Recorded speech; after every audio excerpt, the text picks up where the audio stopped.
I'm Chester Toh. I head up the regulatory practice for Rajah Tann, advising multinationals on investing in the Southeast Asian region. At the same time, I co-head the Myanmar practice of Rajah Tann and have been advising companies on investing in this fast-growing country since 2012.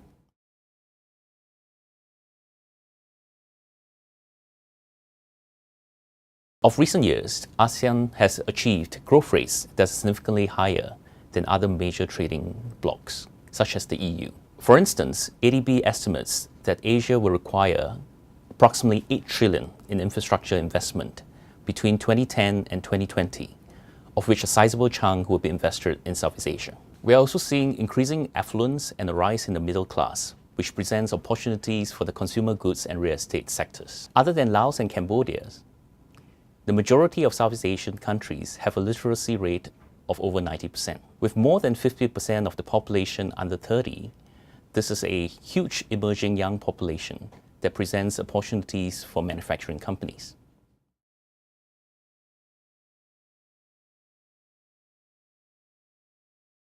Unlike the EU, ASEAN is not a single economic market, but the ASEAN Economic Community, AEC for short, seeks to promote economic integration between the 10 member states.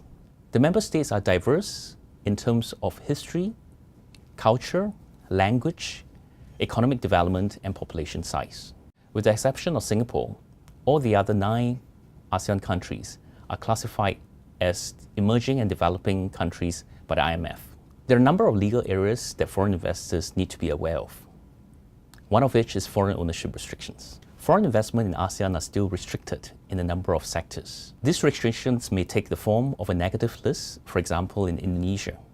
While some sectors are open to foreign investment, in certain sectors a joint venture with a local partner is still required.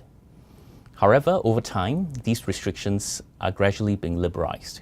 For example, in Myanmar, the telecommunications and the power sector are completely open to foreign investment. Corruption is still commonly cited as an area of concern in Southeast Asian countries.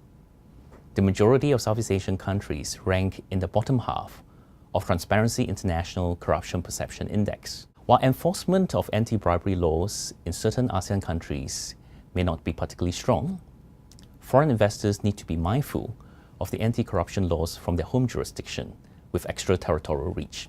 Intellectual property is another area. On one end of the spectrum, you have Singapore, a country that's known for strong intellectual property protection. It is a popular place for foreign investors to site their R&D operations, as well as to protect their intellectual property in the country. And this can be used to commercialize the intellectual property through licensing or franchising arrangements. However, intellectual property protection in a number of other ASEAN countries are still relatively weak. For example, in the case of Myanmar, it does not have a formal trademark registry, and even though the country is drafting its trademark laws and patent laws, these laws are still not enforced at this point in time. Obtaining regulatory approvals is another area of concern. In certain developing Southeast Asian economies, the laws may be unclear or outdated.